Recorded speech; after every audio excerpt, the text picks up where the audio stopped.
Pak, bener soal keberadaan Harun, Pak? Pak, di sana, Pak. Oh, iya, betul. Oke, fine.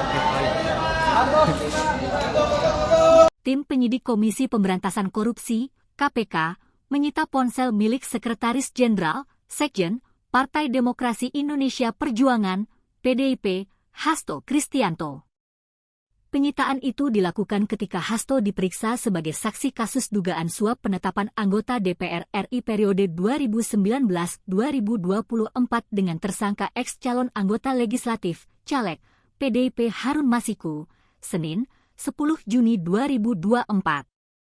Hasto mengatakan, stafnya yang bernama Kusnadi dipanggil penyidik saat dirinya masih di ruang pemeriksaan.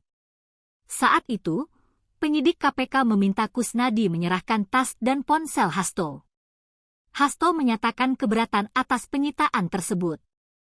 Hal ini lantaran statusnya masih saksi, sementara penyitaan merupakan bentuk pro justitia. Sementara, saat proses penyitaan, Hasto mengaku tak didampingi kuasa hukum. Hasto dan kuasa hukumnya mempertimbangkan untuk menempuh langkah hukum seperti pra-peradilan terkait penyitaan tersebut.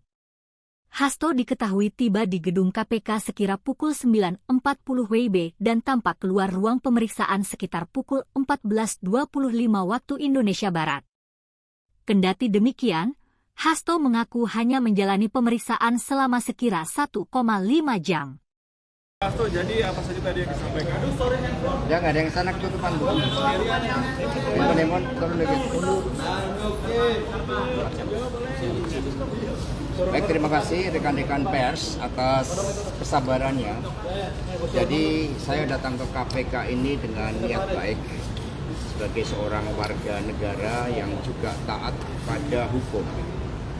Saya di dalam ruangan yang sangat dingin, hampir sekitar 4 jam. Dan bersama penyidik face to face itu paling lama 1,5 jam. Sisanya ditinggal kedinginan. Dan kemudian pemeriksaan saya belum masuk materi pokok perkara. Karena di tengah-tengah itu kemudian staf saya yang namanya Kusnadi itu dipanggil katanya untuk bertemu dengan saya. Tetapi kemudian tasnya dan handphonenya atas nama saya itu disita.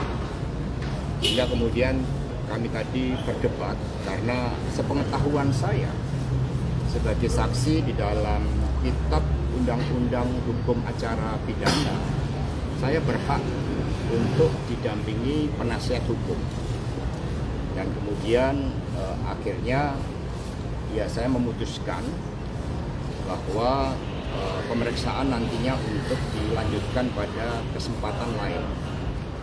Dan kemudian ada handphone yang disita dan saya menyatakan keberatan atas penyitaan handphone tersebut.